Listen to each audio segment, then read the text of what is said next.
Here's an Inmotion RS Lite. These shocks will also work on all the other Inmotions because it's similar. I'm not really sure about the newest model, but I'm pretty sure because they kept a lot of stuff similar. Here is our aftermarket shock that we will have this custom piece for the bottom that matches the original. The other thing that you're going to have to do is on the top of the shock is you're going to actually have to take off these plastic spacers, because on the new shock, these are 1 millimeter difference. It makes a huge difference in how tight and snug it's going to be in there. You just pop those on. There's a bevel edge, you'll see, and that goes on the inside. Boom, bada bing. All right. So once we transfer that over, the bottom will be already set up for you. And then that, we'll be selling these on our website to see if people are interested. We'll take some pre-orders if anything else. Not really sure yet, but it's a big upgrade because there is not a lot of options for shocks. They definitely look a lot better. There's more coils, and obviously it's just a better brand shock. These coils claim to look thicker. I don't know, it says it's 2,000 pounds on their site. I'm not really seeing anything written on the coil, which is really weird. Or, well, no, it's really small. It says 2,000 pounds, April 2024.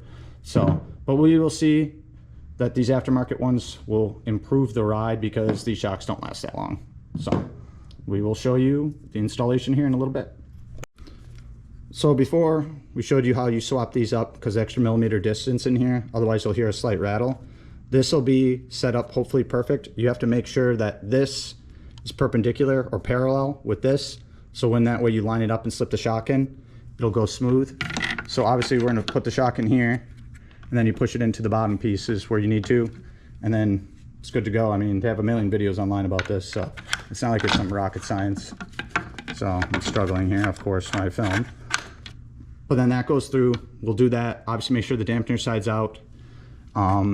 Push this in to the spot. Like I said, if this doesn't match on the bottom, you're gonna have to adjust it. I use this an Allen key and then I move it back and forth. They should be aligned from us because we'll try to make sure they're perfect, but things can happen in shipment. But then that way we have the new improved shock that will be installed, and then we'll give some feedback on it.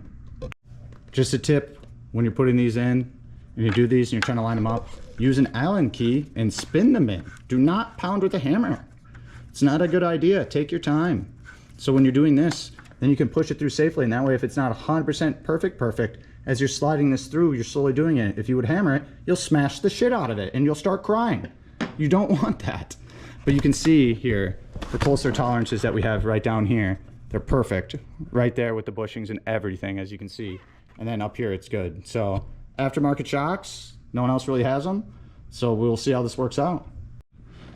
So we can see the new shocks installed, the tight tolerances down here, the flawlessness. Make sure you switch those little plastic pieces from the stock shock, because the normal ones are 23 on the new, 24 on the other ones. Hopefully with time we will get the right ones on there, if I can get the proper ones made to adjust them for the scooter. But now you can see we have new shocks installed. Question is, how much better are they? So we got the new custom shocks installed. The ride's completely different. As you can see there, the perfect spacers and everything's lined up. Huge improvement. You can also see how we have the dual piston custom brakes too. It makes a huge difference. So, but it's definitely an upgrade.